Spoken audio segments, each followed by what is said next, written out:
Causes of reactive hypoglycemia and how to prevent it.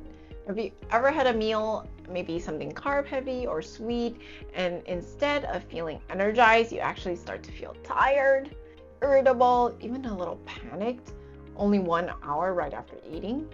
You're not alone, and you're not just imagining it. Hi, I'm Dr. Carrie Lam, functional medicine doctor and adrenal recovery specialist, and what you might be experiencing is something called reactive hypoglycemia. Most people can call it a sugar crash, but really if it's happening a lot, it's a sign that your body isn't handling energy the way it's supposed to. So today I want to walk you through why this happens and what you can do to get back in control of your energy, your mood, and your metabolism. Let's start with what's actually going on under the surface. What exactly is reactive hypoglycemia?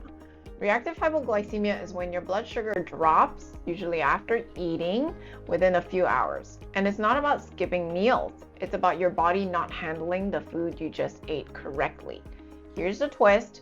Your blood sugar might still technically be in the normal range, meaning it could be above 100, or it's not in the hypoglycemic blood glucose less than 60 range.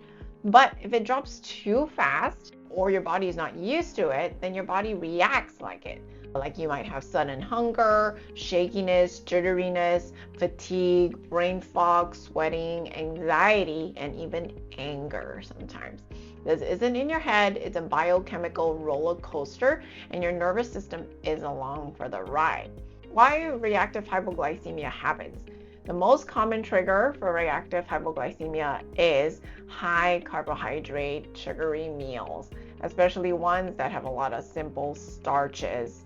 Here's what happens. You eat, your blood sugar spikes quickly, and that tells your pancreas to release a big dose of insulin to help bring your sugar levels down.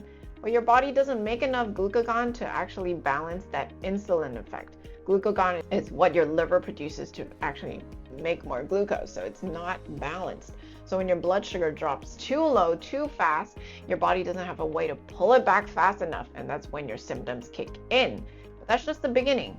There are other causes of reactive hypoglycemia, like digestive enzyme deficiency.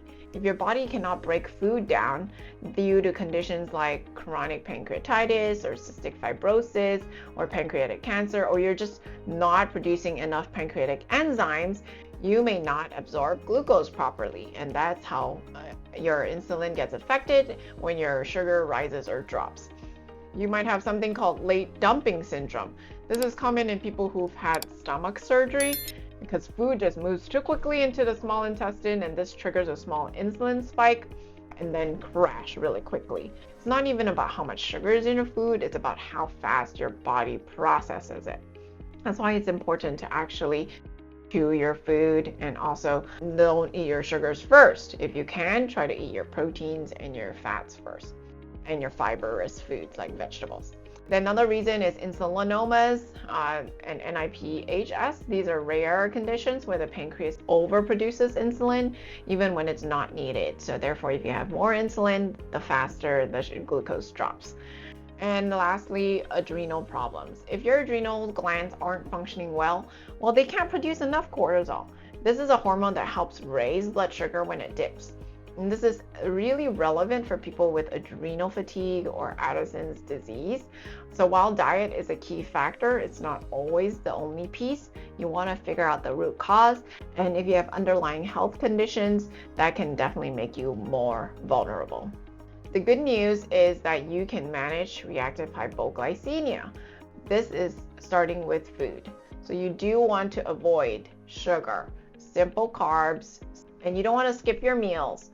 Instead, try to eat every 2 to 3 hours. Make sure you are including fiber, protein, and fat with all your meals, and start with the complex carbs like the vegetables and high fiber foods, then eat your proteins and fats. Don't open your meal with a sweet roll or with coffee. Skip the sugar first thing, because you want to be able to have it after you have had good amount of protein in your meal. That will prevent the insulin from spiking and the glucose from spiking as much. Some people also benefit from a supplement like Chromaster, which is a chromium-based formula.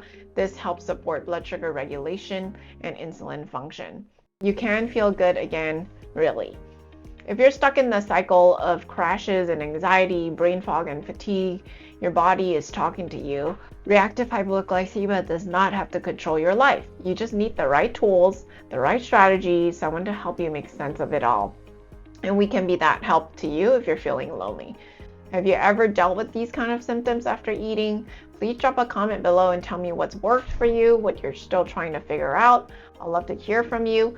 And if this has helped, go ahead, share, like, tag, save it, tag a friend who's always reaching for another snack by 3 a.m. Until next time, tune in to your body, nourish it with care, and you're not just broken, you're just ready to get better.